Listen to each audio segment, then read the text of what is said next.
Bonsoir, chers collègues. Alors, je reprends les vidéos concernant l'importance de réaliser une étude de référence dans les projets de développement.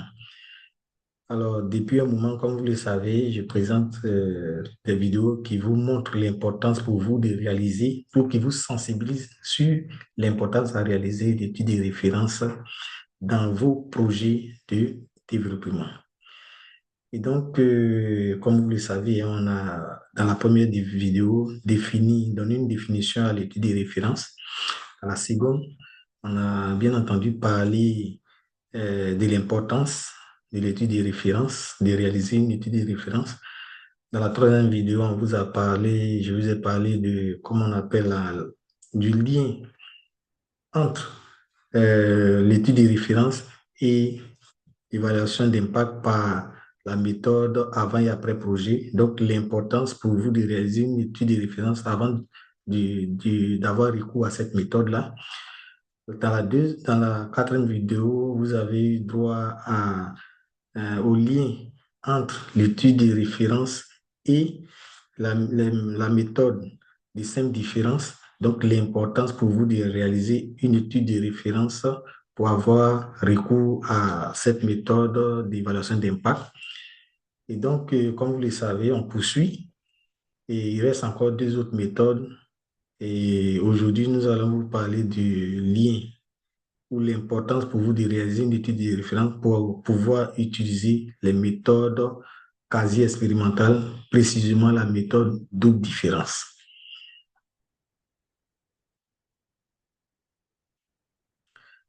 Donc, comme vous le voyez sur l'écran, alors, je vous avais déjà parlé des 2 premières méthodes, avant et après projet et 5 différences. Comme vous le voyez, aujourd'hui, nous allons parler de des méthodes quasi expérimentales et donc précisément la méthode double différence.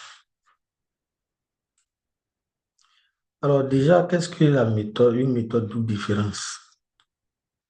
Une méthode de double différence est une méthode d'évaluation d'impact qui permet de mesurer l'impact en faisant une différence entre 2 différences ou encore en soustrayant, comme on appelle, d'une différence, une autre différence. OK? Donc, l'impact est mesuré en faisant la soustraction d'une première soustraction. De cette première soustraction, on enlève une deuxième soustraction. OK?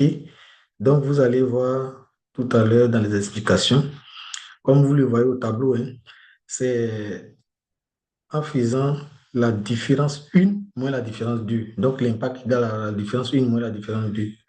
Matérialisé par une formule, on aura l'impact qui sera égal à, comme vous le voyez, RT, RT2 moins RC2 qui est égal à Y moins RT1 moins RC1 qui est égal à X. Donc, l'impact égal à Y moins X. OK? On va insister sur X, c'est-à-dire RT1 et RT2. D'abord, quelles sont les différentes définitions de ces sigles qui sont là? Alors, R, c'est la variable d'intérêt, donc le résultat qu'on vient mesurer. T, c'est l'individu, représente les individus du groupe de traitement. C représente les individus du groupe de contrôle. 1, c'est la période avant intervention et 2, c'est la période après intervention. Donc, RCRT2, c'est le résultat des personnes ayant bénéficié du projet, donc des personnes du groupe de traitement, des individus du groupe de traitement, à la date 2 qui est après intervention. RC2, c'est le résultat des personnes ou des individus du groupe de contrôle à la date 2 qui est l'après-intervention. RT1, c'est le résultat des personnes, des individus du groupe de traitement à la date 1, c'est-à-dire avant intervention, et RC1, c'est les résultats du groupe de personnes ou des individus du groupe de contrôle à la date 1, c'est-à-dire avant intervention. OK? Donc, vous voyez que pour pouvoir avoir RT1 et RC1, on a nécessairement besoin de faire une étude de référence. Or, si on n'a pas RT1 et RC1, c'est pas sûr qu'on ait recours ou on puisse utiliser la méthode de double différence parce qu'il faut deux différences d'abord et on fait maintenant la différence de ces deux différences-là, comme vous le voyez au tableau. OK?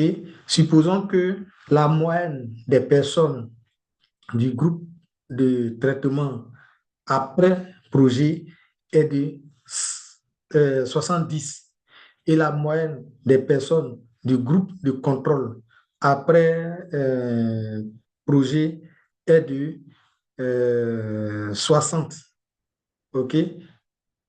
La moyenne du résultat, OK, des revenus, si on prend les revenus du groupe de traitement avant le projet est de, comme on appelle, à 50, OK, et la moyenne des résultats des personnes non bénéficiaires du projet avant l'intervention, OK, donc RC1 égale à 45. OK? Donc, ici, l'impact sera, on va faire 70 moins 60, on trouvera 10 qui est Y. 60, comme on appelle 50 moins 45, ça fait 5, qui est égal à X. Donc, ça fera 10 moins 5, ça fera 5. Donc, la contribution réelle du projet dans la vie de ceux qui ont bénéficié sera de 5. OK? Ça sera de 5. Donc, vous voyez comment est-ce que on a besoin nécessairement de réaliser une étude de référence pour avoir les données sur RT1 et RC1, donc les données X. Donc, voilà un peu présenté l'importance de réaliser une étude de référence pour prétendre utiliser la méthode de double différence dans vos évaluations d'impact. Je pense que cette vidéo vous a encore instruit aujourd'hui comme les précédentes vidéos et elle vous apportera quelque chose pour améliorer vos connaissances et vous êtes véritablement sensibilisé à l'utilisation ou encore à la réalisation d'une étude de référence. Merci à vous et voilà, à la prochaine vidéo pour parler de la dernière méthode. Et après ça, je vais vous présenter maintenant le protocole de réalisation d'une étude de référence. Merci et à la prochaine.